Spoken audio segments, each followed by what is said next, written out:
Jenny Sparks, issue 4, Tom King writing with Jeff Spokes on the art. Now, I hope everyone's seen The Big Short, because that's the only reason why I can understand this issue. Brody, I was thinking the same thing. I hate that we're lighting up this much. I was like, oh, this is the plot of The Big Short. I understand this. Seriously, I don't know if I would understand the flashback story in this if I hadn't seen that movie. Mm-hmm. Because, like, all I could think once she started talking about what she was talking about. Buddy, I lived it, so it hit a little bit close. You know, I mean, something similar happened to my childhood home. So, fair enough. Yeah, yes. I mean, I was alive. I wasn't personally affected, was directly by it anyway.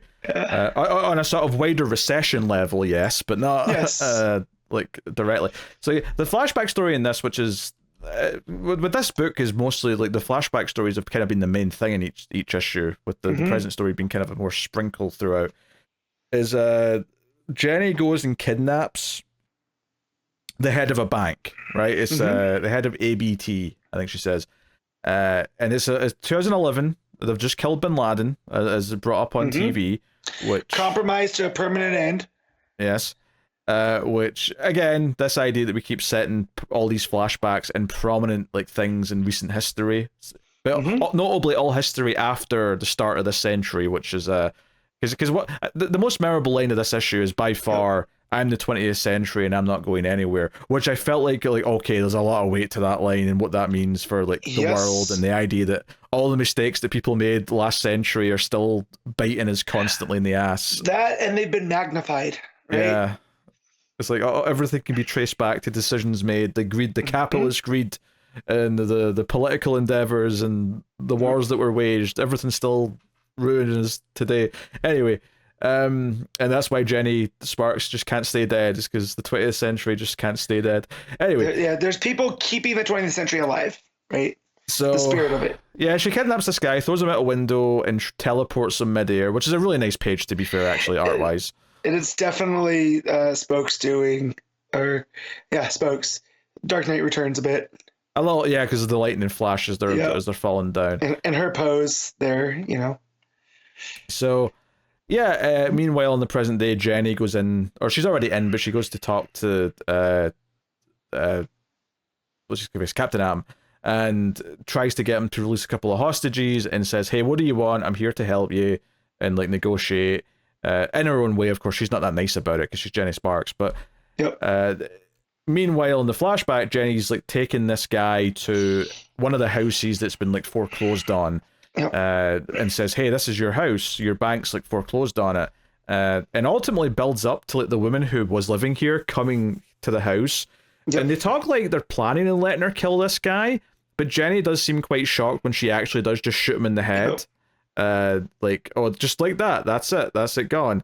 And I think lining that up with, because you hear more commentary from the news about Bin Laden being killed at that point, and I couldn't help but feel like this idea of just killing the guy at the top of the food chain responsible for what happened doesn't just fix everything that he did either. So there's definitely some of that in here.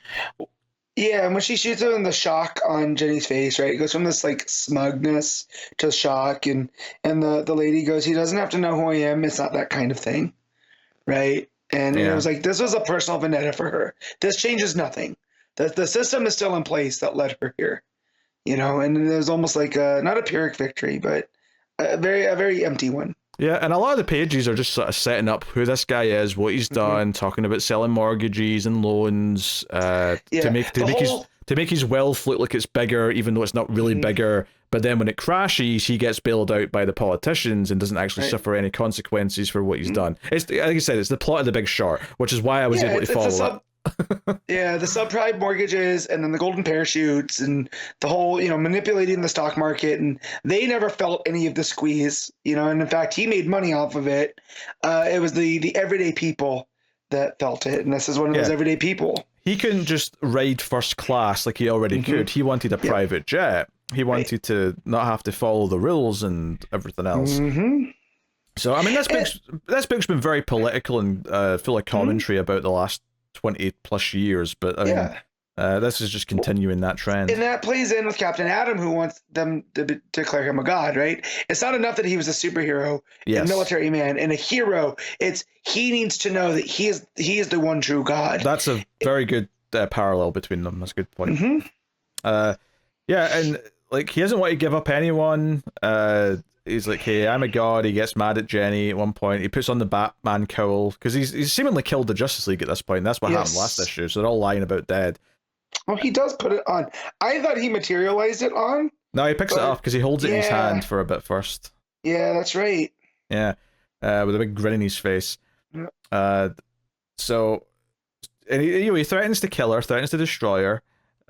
And she's like, look, you can try and kill me. I was born in 1900. I was supposed to die. I died in 1999, but I came back anyway because I'm the 20th century and I'm not going anywhere. And then he's like, okay, fine, you can have one. I'll let you take one, but you have to choose. And I love that the woman who's there with like her mistress is like, hey, take her. But she phrases it like, because I can't take them playing tic-tac-toe anymore. It's infuriating me, so take her. Although I like to think that she's sort of saying it that way to make it seem like it's not just like take the person I care about. Yep, it's her cover. And they talk about how every tic-tac-toe game has been a stalemate. Yes, right? It's been a cat's game that they've been playing this whole time, and there's never been a winner. And I also feel like that's King's take on a lot of these struggles. Right? It's all about nothing. Yeah, it's just a never-ending stalemate, right? And that's what this entire hostage situation also kind of feels like. It's just this big stalemate. Yep. So yeah, I mean, she ultimately picks the doctor. The therapist, which, you know, because the woman arguing, right, for Erica to be the one taken, she basically gives a reason why everyone else shouldn't be picked, because like, oh, this guy already got cured of something, this guy, like, this is his bar, so the captain goes down with the ship kind of thing. Like, she kind of tries to give like a justification for everyone else, but it's really funny though, because when Jenny picks the doctor, there's a panel of like the woman screaming no. And again, I think you almost read it as, oh, she's upset because the person she cares about isn't picked. But then immediately Captain Atom starts laughing as the game of tic-tac-toe continues. And it plays like a comedy beat of like, she's screaming no because, oh no, I have to suffer this stupid game for even longer. And he's a genuine sicko. He's like, yes, we're going to keep playing tic-tac-toe. Yeah, so, no, it's... Yeah, it's good because Jenny's the one that brings up Bin Laden to the woman who just killed the guy, and then the end of the issue is like Jenny getting down and praying, which is something that Captain Atom had asked her to do earlier, and she's basically said piss off, but and then it's her, you know, the context of it too, you know. He says to her, "Is it all a game to you?" And she says, "No, never." And then she gets down and prays to him, right? Oh, Holy Lord, my captain, I pray to thee for grace and forgiveness. And if I can't have both, by dead Justice League members, might I add. Yes. So it is like, no, she is playing the game, right? This is what she's going to do, what she has to do to get him out of here, to get them out of there. Yeah, I feel like the phrasing "she is playing the game" though is a poor choice of words, given that you just said it's not a game too. yes. But again, Jenny defies that type of stuff, right?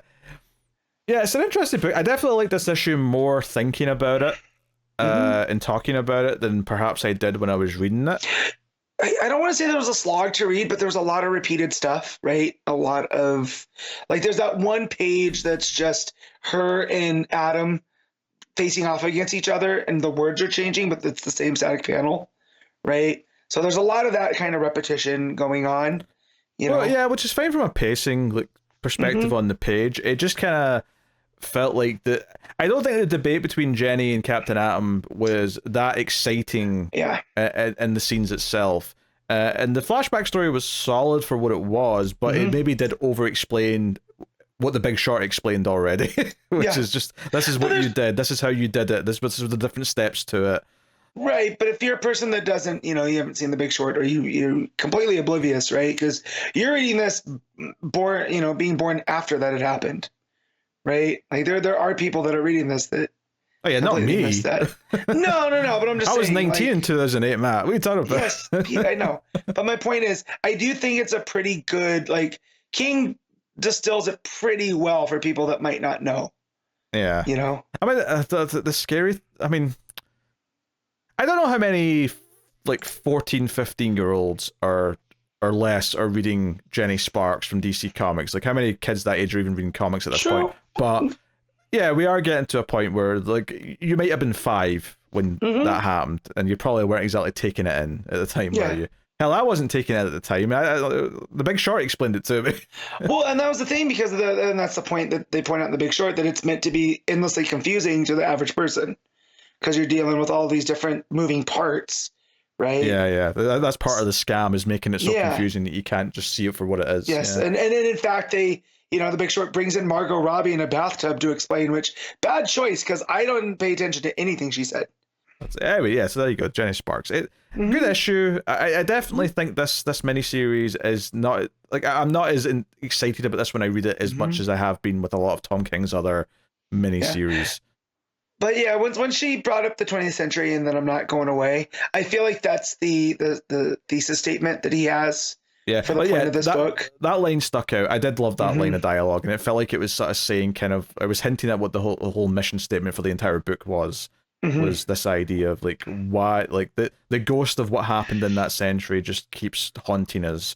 And that's kind of what Jenny's in some ways representing. So, all right, what are you giving Jenny Sparks? I'll go 7.5. I was thinking the exact number, 7.5.